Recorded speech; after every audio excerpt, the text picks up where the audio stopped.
Hey guys, what's up? V8 Merc here, and today we're going to be taking a look at the FN FAL. Actually, this one here is an L1A1 Sporter. This is basically a Century Arms International build of a L1A1's parts kit on a M-Bell receiver that's roll marked Century Arms International. More or less this is following an inch pattern, although it could have some metric patterns because it's made by Century and we know how excellent their quality control is. But basically what we're going to do here is just going to be shooting at my favorite targets, some pumpkins and some steel. My favorite targets are the pumpkins, obviously. It is getting a little breezy here, so I apologize for the wind noise, but I'll try to speak up when I need to speak. But what we're just going to do here is do some shooting. I'll go over it a little bit, but let's go ahead and start shooting some of that steel down there. And I'm working with, that's tool ammo. I forget the grain weight on it, but it's just their standard steel case, probably 145, 150 grain, full metal jacket, no hollow points. Also, if you didn't know, this rifle is chambered for 7.62 by 51. Actually, it's marked .308 Winchester, but that's what the caliber is. Alright. Oh, it would help if I had the rear sight up and the safety.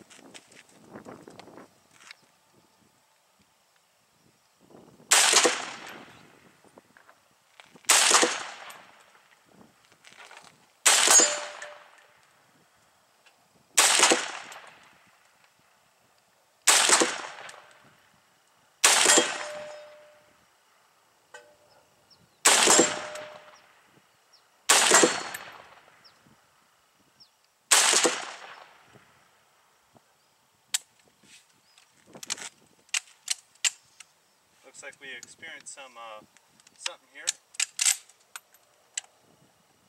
Now we got one more round.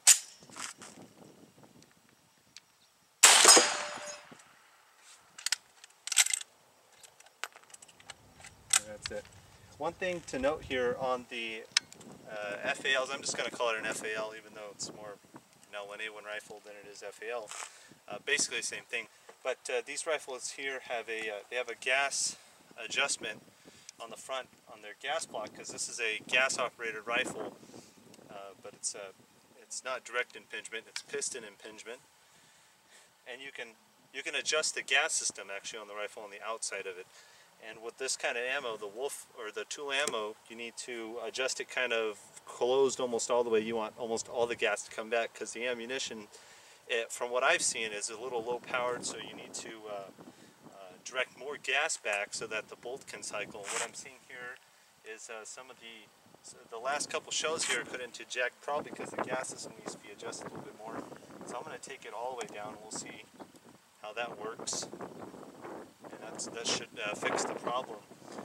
But that's also one of the good things about the rifle, is that you can adjust the gas. So depending on the type of ammunition you're using, you can adjust the gas system. Now I have some L2A2 ammo, L2A2 spec ammo. It's NATO stamped, specifically for the L2A2 rifle, and that ammo in this rifle is at a gas setting of I think close to like 5 or 6. It's kind of way up there.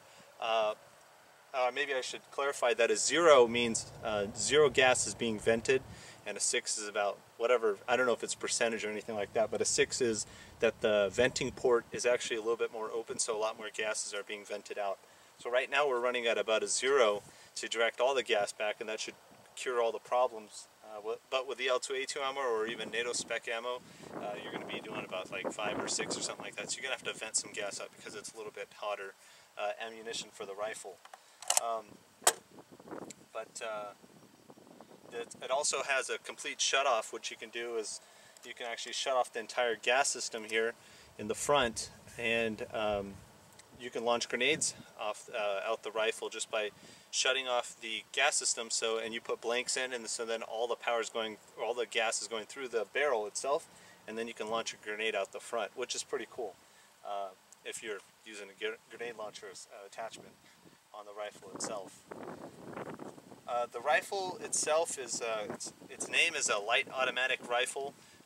In Belgian, I think that's fusil automatique léger or something like that. It's something like that. I'm not exactly what it is, but it basically means light automatic rifle. In other countries they call it a self-loading rifle, SLR. From my time in India, when I was in India for a while, I saw standard police carrying SLRs. They call them SLRs over there, with wood furniture, and the police would just carry that rifle as their duty rifle, at least in the airport, from what I remember. And they call it an SLR over there, and they still carry them over there. They're still using them. But yeah, that's the other name. And the Germans called it the G1 rifle, kind of like the G3. The G3 rifle is the H&K 91. The G1 was this rifle for them back then, around like I think the 1960s or 1950s. This rifle particularly was kind of thought of around the 1953 mark, and produced from 53, 54 till pretty recently. I mean, there's still a lot of copies of the rifle still being made, so it's still being used in present day. The rifle itself is about 10 pounds or so, about a 43-inch overall length, 21-inch barrel, and that's the basic specs on that. So let's go ahead and do some more shooting here, do a little bit less talking. Let's see how that gas adjustment worked.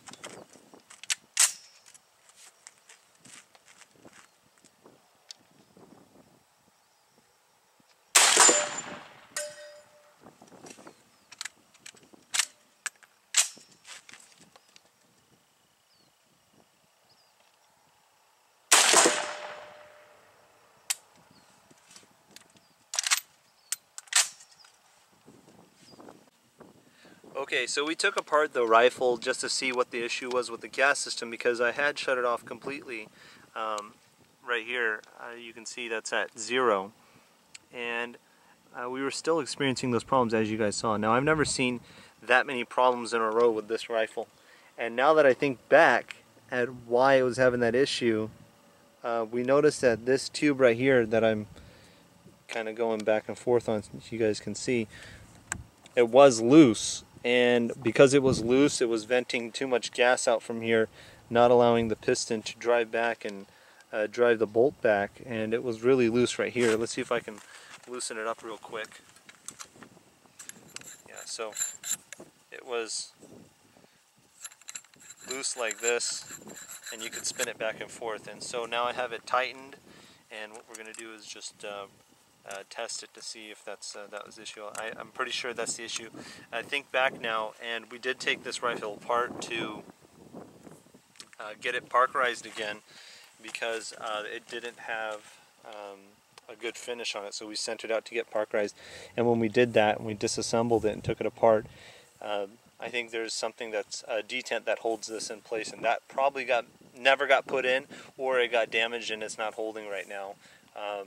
But there's, yeah, something up with the gas tube itself, because I never had that many problems with this rifle. I mean, this is the first time I actually have seen where it wouldn't cycle back, and I think this is the problem with it, because the gas system works on it. It's just if it's venting out too much, then that's an issue.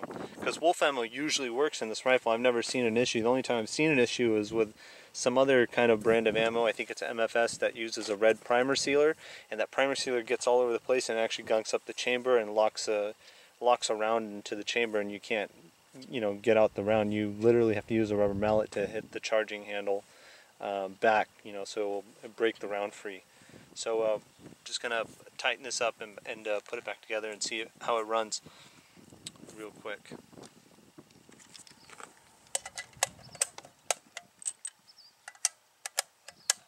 Now, this rifle in particular is one of my favorite rifles. Being .308, I like the way it recoils. I've shot some other rifles like an H&K 91 that I have, and that one kind of pushes you around a little bit more. With this rifle, I feel that it gives you it's a solid, nice feeling recoil. I kind of like the feel of this rifle when it recoils, and I think it's a little bit more manageable. I mean, yeah, with a smaller caliber, that's much more manageable, but this rifle feels solid in my hands, and I really like it. The ergonomics of it are really great. I mean, it's got the standard pistol grip and everything like that, but the handguard's really nice feeling. It's a textured finish on the handguard and the buttstock and the grip as well. kind of a triangle shaped handguard itself. The way this recoils here is that the bolt actually recoils into the stock, kind of like comparable to an A.R., which does kind of the same thing. Not kind of the same thing, it's almost the exact same thing. The only difference is in this FAL, the FAL pattern rifles, is it kind of angles downwards in the stock, which I think kind of helps with the way that this rifle recoils on you. But it feels pretty solid. It's got to be my most favorite rifle in all the collection that we have. So let's go ahead and shoot a little more here.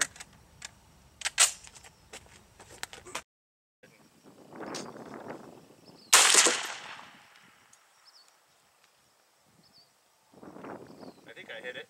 Yep.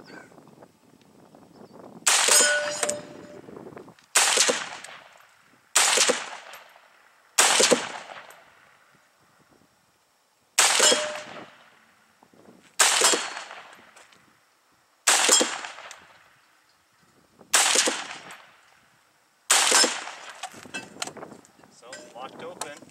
That was 9 rounds right there.